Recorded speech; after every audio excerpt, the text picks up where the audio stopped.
السلام علیکم ورحمۃ اللہ وبرکاتہ۔ آپ تمامی حضرات کو یہ جان کر بہت خوشی ہوگی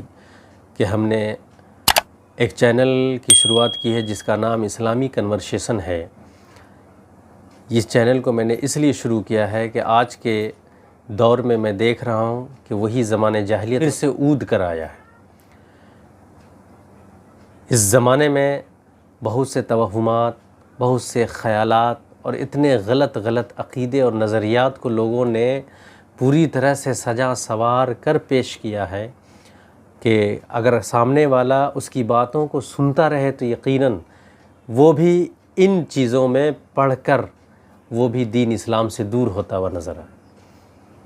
مثال کے طور پر یہ مہینہ سفر کا ہے، لوگوں نے اس مہینے کو منحوس قرار دیا۔ لوگوں نے کہا کہ یہ مہینہ ایسا ہے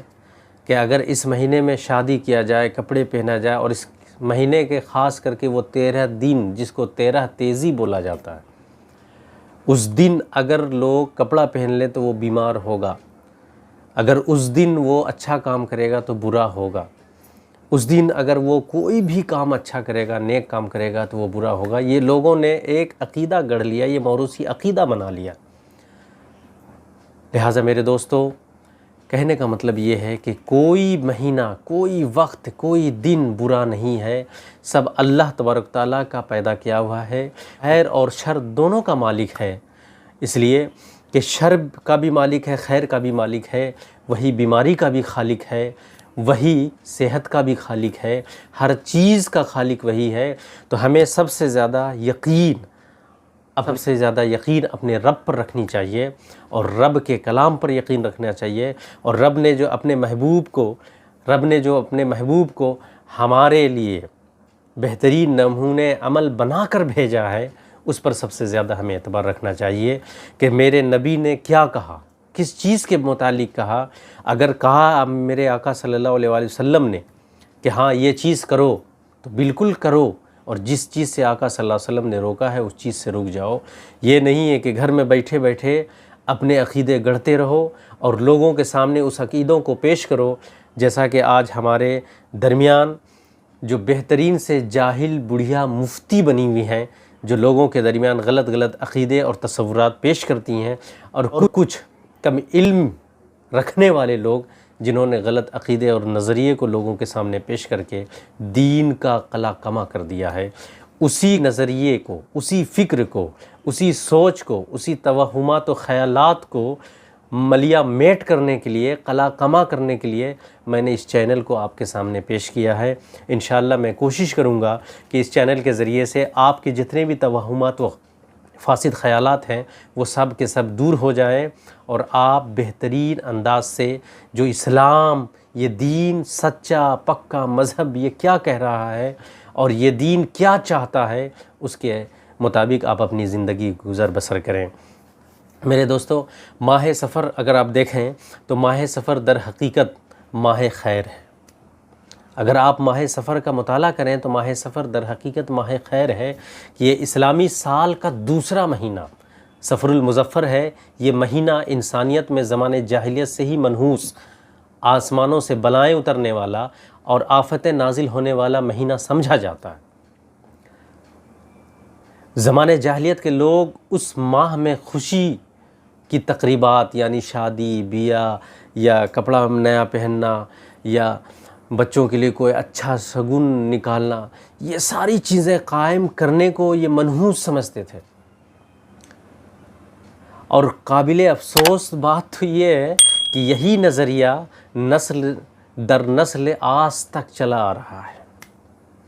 اور پتہ نہیں آگے بھی چلتا آئے گا۔ ہمارے اکابرین علماء کرام نے ارشاد فرمایا کہ ماہ سفر در حقیقت ماہ خیر ہے، کیونکہ اس ماہ میں کئی بدری صحابہ، تابعین، تبع تابعین کے علاوہ اولیاء کرام کا وصال ہوا۔ انہوں نے کہا، ہمارے علماء کرام نے کہا کہ کسی ایک مہینے کو منحوس قرار دینا یہ بالکل بھی صحیح نہیں ہے۔ اللہ نے ہر ایک مہینے کو پیدا کی ہوئی ہے، ہمیں اس کا خیال رکھنا چاہیے۔ ماہ سفر میں بہت سارے اولیاء کرام اور صوفیاء اعظام کے آراس مبارکہ ہیں، مثلا حضرت میمونہ رضی اللہ تعالیٰ عنہ، حضرت جویریہ خلیفہ راشدہ پنجم، حضرت سیدنا امام حسن مجتبیٰ، رضی اللہ تعالیٰ عنہ، اور حضرت عمار بن یاسر، سلمان فارسی، حضرت داتا علی ہجویری، حضرت شیخ بہاؤالدین زکریا ملتانی، حضرت مجدد الفسانی، اور حضرت علامہ فضل حق خیر آبادی، اور حضرت سب سے بڑی تو ہستی جو سب کے زبان پر ہے، جن کا نام نامی اسم گرامی، حضرت شاہ امام احمد رضا خان فاضل بریلوی رحمۃ اللہ علیہ کا وصال اسی مہینے میں ہوا۔ بہرحال ماہ سفر کو منحوس خیال کرنا یہ اسلامی تعلیمات کے خلاف ہے۔ میرے دوستو، ان چیزوں سے بچنے کی ہمیں اشد ضرورت ہے، اور لوگوں تک اس پیغام کو آپ پہنچائیں اور بتائیں کہ یہ مہینہ منحوس نہیں ہے، بلکہ یہ مہینہ اللہ کا پیدا کیا ہوا ہے، اور یہ ماہ سفر ماہ منحوس نہیں بلکہ ماہ سفر ماہ حسن ہے۔ میرے دوستو، لہٰذا سفر کے مہینے کو منحوس سمجھنا چھوڑ دیں۔ جو لوگ زمانے جاہلیت میں سفر کے مہینے کو منحوس سمجھا کرتے تھے، سفر کے مہینے کو منحوس سمجھا کرتے تھے، اسی وجہ سے اللہ کے رسول صلی اللہ علیہ وسلم نے احادیث مبارکہ میں متعدد جگہ ان خیالات و توہمات کی سخت الفاظ میں تردید فرمائی۔ حضور نے تردید فرمائی۔ واقعہ اس طرح ہے کہ وقت، دن، مہینہ یا تاریخ کوئی بھی منحوس نہیں ہے، بلکہ نحوست تو بندوں کے اعمال و افعال پر منحصر ہے۔ چنانچہ جس وقت کو انسان نے عبادت میں مشغول رکھا، وہ وقت اس کے حق میں مبارک ہوتا ہے، اور جس وقت کو انسان نے گناہ میں اپنے آپ کو صرف کیا، وہ وقت اس کے لیے بوجہ معصیت یعنی منحوس ہے۔ اصل بات تو یہ ہے کہ عبادات مبارک ہیں اور معصیات منحوس ہیں۔ وقت، اعمال اور غیر اسلامی عقائد منحوس ہوتے ہیں، لہٰذا ان چیزوں سے ہمیں بچنے کی اشد ضرورت ہے، اور تمام لوگوں سے میں یہ اپیل کروں گا کہ جو بھی میرے اس بیان کو سنیں وہ ان چیزوں پر عمل کرنے کی کوشش کریں۔ اس لیے اگر ان کو پتہ نہیں ہے کوئی مسئلہ تو اپنے سے مفتی نہ بن جائیں، بلکہ اس کی چھان بین کرنے کے لیے آپ امام کے پاس جائیں، آپ علماء کرام کے پاس جائیں، ان سے دریافت کریں کہ یہ کام میں کر رہا ہوں یا کر رہی ہوں، کیا یہ کام صحیح ہے یا نہیں ہے۔ اگر اس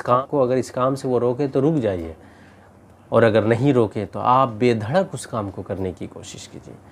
لیکن کسی دن کو یا کسی مہینے کو منحوس قرار مت دیجیے۔ وہ دن، وہ مہینہ بڑا معتبر ہے۔ اسی وجہ سے میں آخری میں بھی یہ بات کہنا پسند کروں گا کہ ماہ سفر ماہ منحوس نہیں ہے بلکہ ماہ خیر ہے۔ السلام علیکم ورحمۃ اللہ وبرکاتہ۔